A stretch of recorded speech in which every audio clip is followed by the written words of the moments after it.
All right, here we are. I have not posted a video in quite a few days. I think it's been 3 days that I didn't post a video, so I thought I'd post a relatively short one. Again, I do want to say that I feel like, anyways, we'll get right into this. The ideas that I had, and again, I have not really thought about the ideas, but the ideas that I did have, I feel like I should be able to come up with content for. And the ideas are nature versus nurture, and the competitive spirit or competitiveness or competition. So let's get right into it. First, in very basic terms, what does nature versus nurture mean? I've been being taught this since I was younger and in the 90s. And until now, and the thing is, nature. So nature is literally nature. So think about National Geographic or some kind of documentary channel with animals. This is in nature you have predators, you have prey, and you have all sorts of animals. We'll go through it very shortly. An elephant is so big.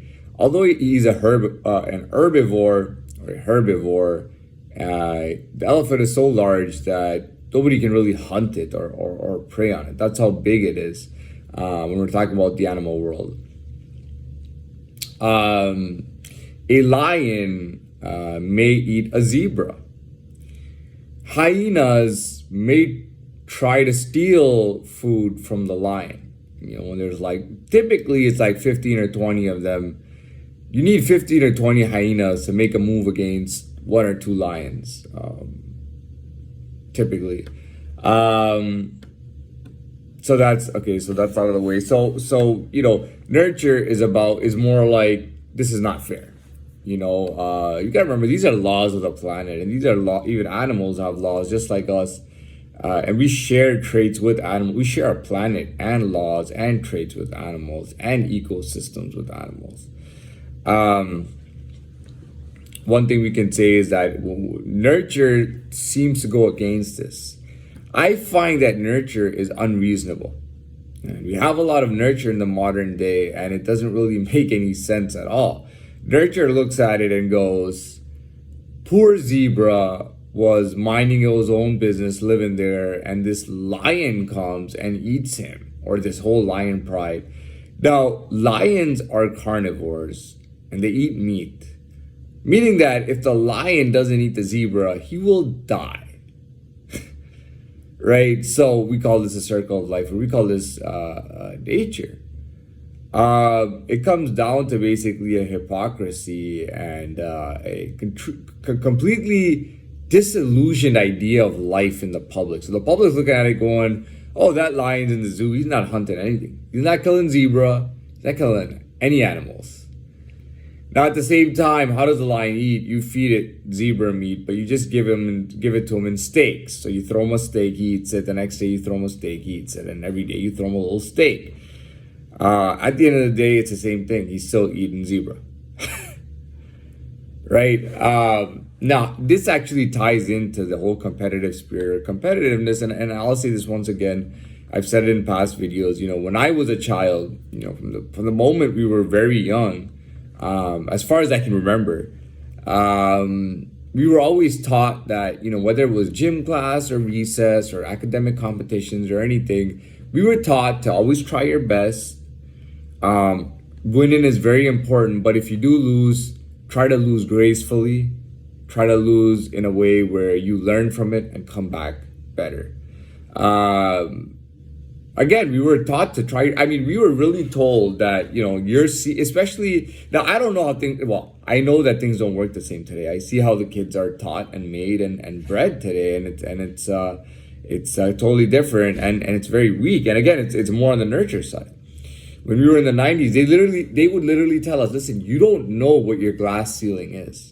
You don't know how high you can go, but you have to try your hardest starting right now. You may only be 5 years old, 6 years old, 9 years old, 10 years old, but you have to try your very best so that we can find out what you're about, where you belong, and how good you are. So if a kid did really well, they could say, hey, listen, you should be in the academically gifted class or the academically higher talented class.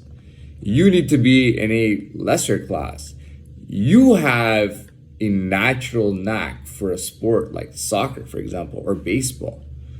You know, you're taught that from that early. And really, and to be honest with you, as I got older, it actually got less. Once I got into junior high, they were already teaching us to not try as much. Keep trying as hard. Just don't try to go as high as you did in elementary. In high school, it was less too. And then as adults in college and real life, it was even less. You know, you go as high as you feel like it's permitted or is allowed or is legal. Go as high as legally you can. And this is how life has changed. The kids are not taught the same. But that was nature. You know, they threw us into dodgeball and told us those are softballs, but literally throw them as hard as you can.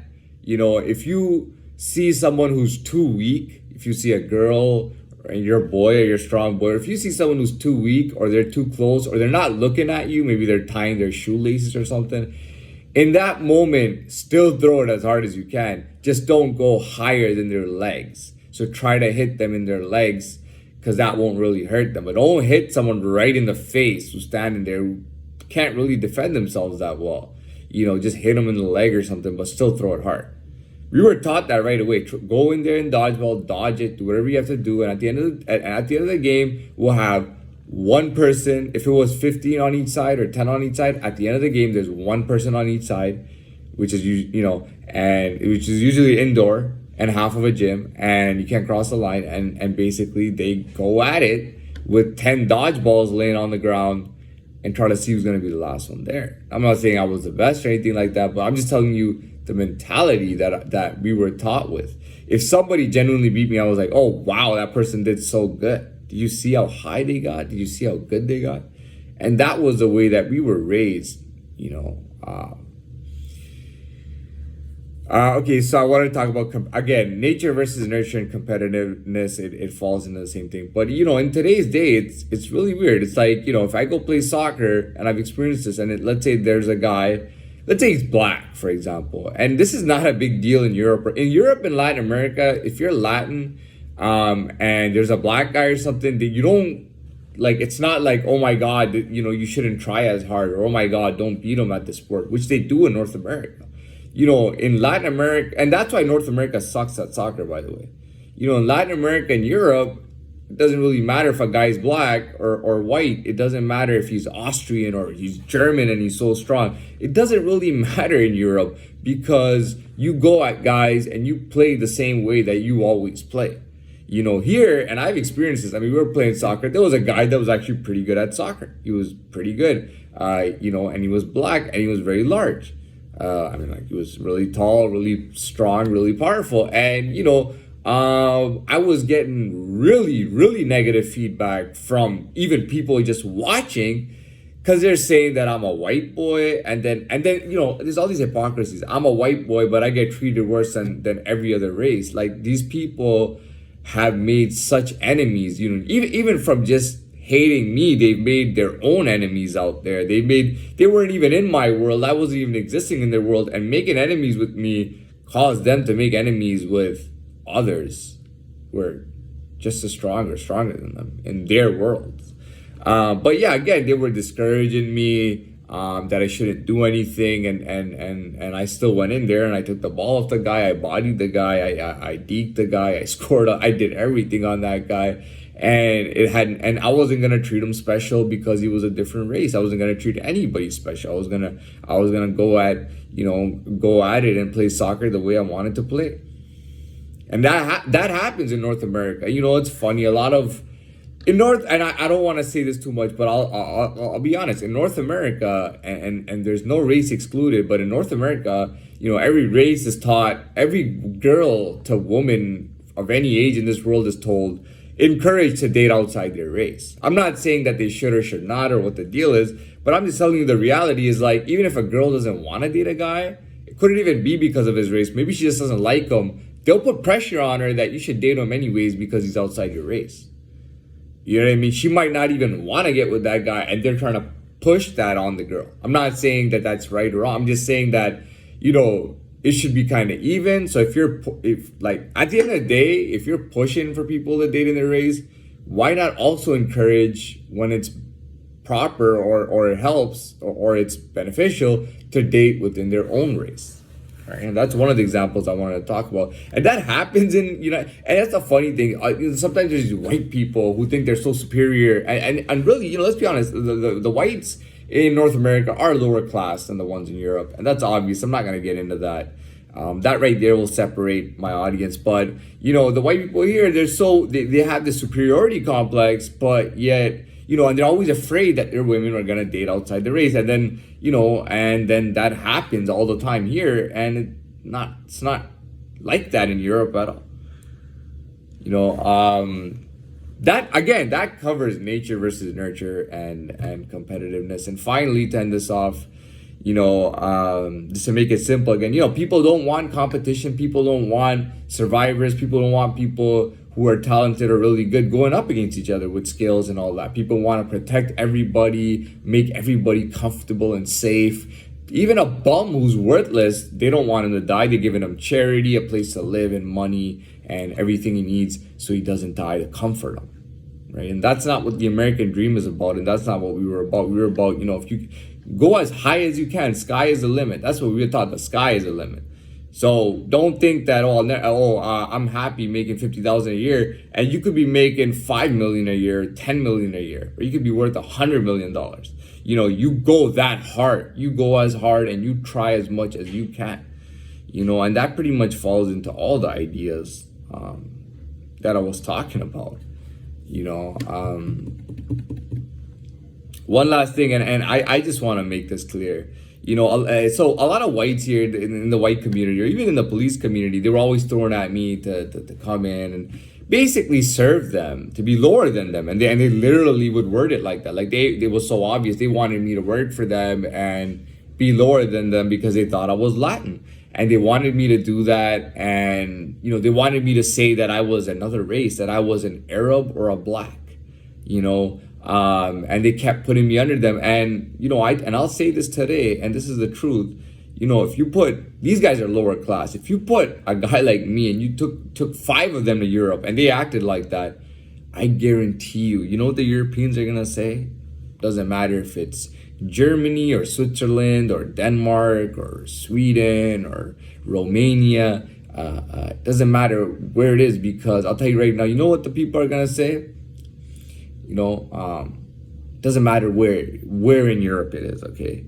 Even Spain. You know what people are going to say? People are going to say, doesn't matter if it's Ukraine, doesn't matter if it's Romania. People are going to say, you see this guy right here? He's higher than you. I hope you know that. You look at the guy, do you see what he looks like? He's pure-blooded, man. You know what I mean? Do you understand what that means? This guy is part of a class of class of people that are much higher than you. You're lower than him. You have to get that in your head, or we'll put it in your head.